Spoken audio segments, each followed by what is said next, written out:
Bulletin का आगाज अहम खबर के साथ। पंजाब इंतखाबात पर इलेक्शन कमीशन की नजरसानी दरख्वास्त पर समाअत थोड़ी देर तक होगी। चीफ जस्टिस पाकिस्तान की सरबराही में 3 रुकनी बेंच समाअत करेगा। जस्टिस एजाजुल हसन और जस्टिस मुनीब अख्तर बेंच का हिस्सा होंगे। मजीद तफसीलात जानते हैं नुमाइंदा आमिर सैयद अब्बासी से। आमिर, बताइएगा कब तक शुरू होगी समाअत?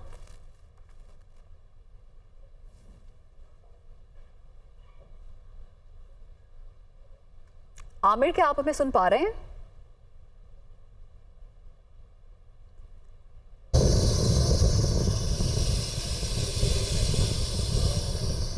आमिर, बताइएगा पंजाब इंतखाबात पर इलेक्शन कमीशन की नजरसानी दरख्वास्त पर थोड़ी देर तक समाअत होगी। आपके पास इस हवाले से क्या तफसीलात हैं?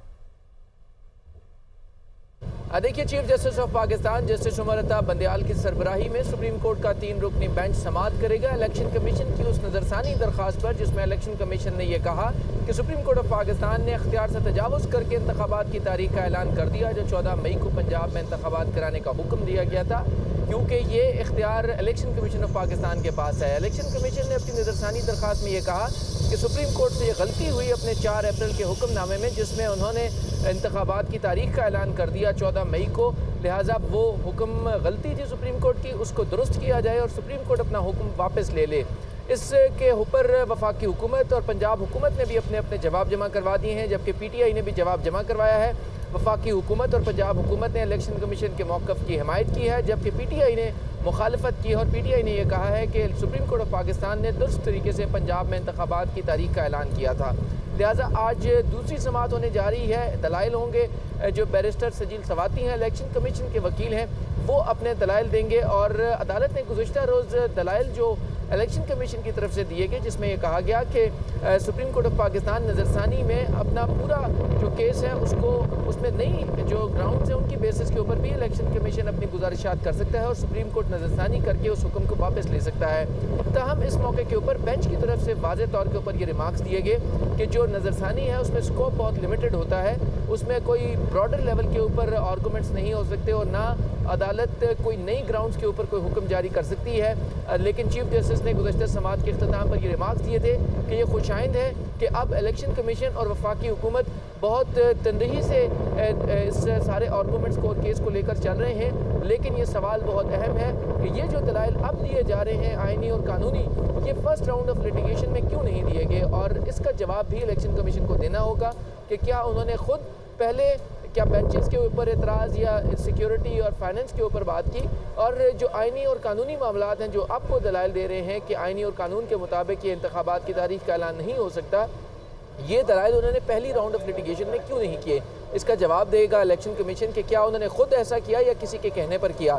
लिहाजा कल जुज़वी तौर के ऊपर दलाइल इलेक्शन कमीशन ने मुकम्मल कर लिए थे, आज वो अपने मुकम्मल दलाइल देंगे और उसके बाद फिर वफाक की तरफ से अटॉर्नी जनरल, जबकि PTI की तरफ से बैरिस्टर अली ज़फ़र और दोनों की जानिब से आज दलाइल मुकम्मल किए जाएंगे। आमिर सैयद अब्बासी, बहुत शुक्रिया। इस्लामाबाद हाई कोर्ट शाह महमूद कुरैशी के खिलाफ मुकदमात की तफसीलात पेश। शाह महमूद कुरैशी के खिलाफ इस्लामाबाद की हदूद में 8 मुकदमात दर्ज हैं। शाह महमूद कुरैशी को 3 MPO के तहत हिरासत में लिया गया है। एडिशनल अटॉर्नी जनरल की जानिब से बताया गया। तफसीलात जानते हैं नुमाइंदा मोहम्मद इमरान से। इमरान, बताइएगा इस हवाले से क्या तफसीलात हैं? जी, chief justice Islamabad high court justice Amir Farooq ने शाह महमूद कुरैशी की दरख्वास्त निपटा दी है, क्योंकि इसमें इस्तदा की गई थी कि जो शाह महमूद कुरैशी के खिलाफ इस्लामाबाद की हदूद में मुकदमात हैं उनकी तफसीलात फराहम की जाएं, और अदालत ने यह भी पूछा था कि शाह महमूद कुरैशी की दोबारा गिरफ्तारी कैसे अमल में आई है, इसकी तफसीलात भी पेश की जाएं। तो ये दोनों अहकामात पूरे किए गए हैं और शाह महमूद कुरैशी के खिलाफ दर्ज मुकदमात की तफसीलात अदालत में पेश की गई हैं, जिसके मुताबिक शाह महमूद कुरैशी के खिलाफ 8 मुकदमात दर्ज हैं। 2 मुकदमात हालिया हैं, जबकि 6 मुकदमात पिछले साल के शाह महमूद कुरैशी के खिलाफ यहाँ इस्लामाबाद में दर्ज हैं। अदालत ने एक बार फिर से प्रोसिक्यूशन से पूछा कि क्या इन मुकदमात के अलावा जो फहरिस्त आपने पेश की है इसके अलावा भी कोई मुकदमा है तो वो भी बता दें। तो बताया गया कि मालूमात के मुताबिक सिर्फ इतने ही मुकदमात हैं, और ये भी अदालत को आगाह किया गया कि रावलपिंडी इंतजामिया के अहकामात पर शाह महमूद कुरैशी को 3 MPO के तहत गिरफ्तार किया गया है और अब वो अडियाला जेल में मौजूद हैं। जी इमरान, बहुत शुक्रिया, आपने तफसीलात से आगाह किया। इस्लामाबाद हाई कोर्ट का असद उमर को रिहा करने का हुक्म। जस्टिस गुल हसन औरंगजेब ने कहा कि वो तो आपको नहीं छोड़ेंगे जब तक आप प्रेस कॉन्फ्रेंस नहीं करेंगे।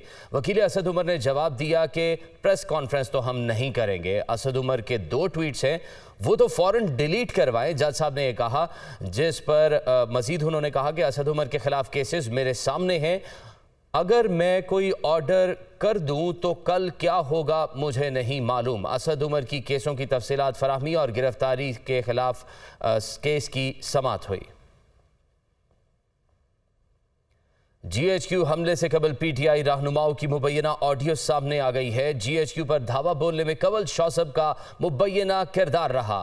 फराह ने कवल शौसब का पैगाम आगे पहुंचाया। आपको ये सारी गुफ्तगू भी सुनवाएंगे। आपको बताएं कि GHQ हमले से कबल जो कुछ हुआ उसकी मजीद कड़ियां खुलना शुरू हो चुकी हैं। PTI रहनुमाओं की मुबैना ऑडियो सामने आई है, आपको सुनवाते हैं। हेलो जी, नेट ऑफ हुआ है समझे ना, सारे नेट ऑफ है। मैंने तुझे कब का फिर मुझे शानदे ने अकल दी कि कोई भी न फोन का चल रहा है ना कुछ चल रहा है। तो अब ना GHQ पहुंचना है। GHQ ठीक है, निकल आई हूँ क्योंकि मैम कवल निकली हुई है, तो मैं निकल आई हूँ। तो अब मैंने तुझे सिर्फ ये बताना था, फैजाबाद वगैरह में आदमी जा रहे हैं, GHQ की तरफ मैम कवल ने कहा है कि आना है। हेलो जी हाँ, परसंदा इधर परसंदा जी, ये जो बिल्कुल इधर आते हैं ना आखिर में ज्यादा कार वाली जगह, इतनी बुरी शेलिंग हो रही है, पुलिस और लड़कों की लड़ाई हो रही है। अब वो कह रहे हैं कि सदर जाने का कोई रास्ता नहीं, उन्होंने सारे रास्ते बंद किए। मैं एक्सप्रेस वे भी देखा हूँ, ये भी देखा हूँ। अब मुझे बताओ क्या करना है। फैजाबाद में राशिद हफीज है, शफीक है और समाविया है। समाविया को धक्के मार मार के वापस कर रहे हैं, समाविया हीरोइन बनी हुई आगे जा रही है। इमरान खान आज जमान पार्क में वकला और दीगर शख्सियात से मुलाकातें करेंगे। इमरान खान मुख्तलिफ रहनुमाओं की पार्टी से अलहदगी पर नई हिकमत अमली बनाएंगे। इमरान खान पार्टी छोड़ने वालों के हवाले से आइंदा का लाए अमल तय करेंगे।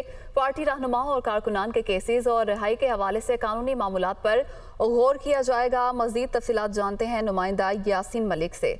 जी यासीन। जी, तरीके इंसाफ इमरान खान इस वक्त जमान पार्क में मौजूद है। इमरान खान आज जमान पार्क में वकला और दीगर शख्सियात से मुलाकात करेंगे।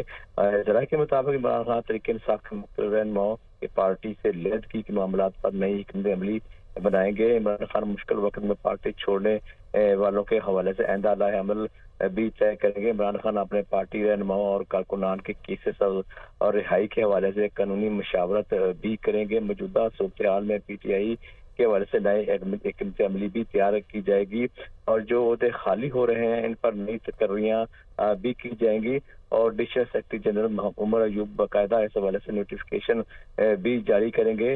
जमान पार्क में इमरान खान की रिहायशगाह के बाहर सिक्योरिटी भी सख्त कर दी गई है। जी यासीन मलिक, बहुत शुक्रिया।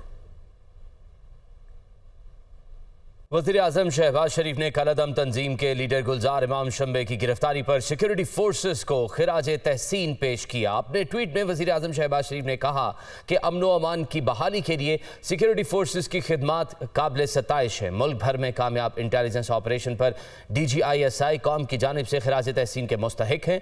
उन्होंने कहा कि बलूचिस्तान में अमन व इस्तेहकाम के लिए जारी ऑपरेशन काबिल तारीफ है।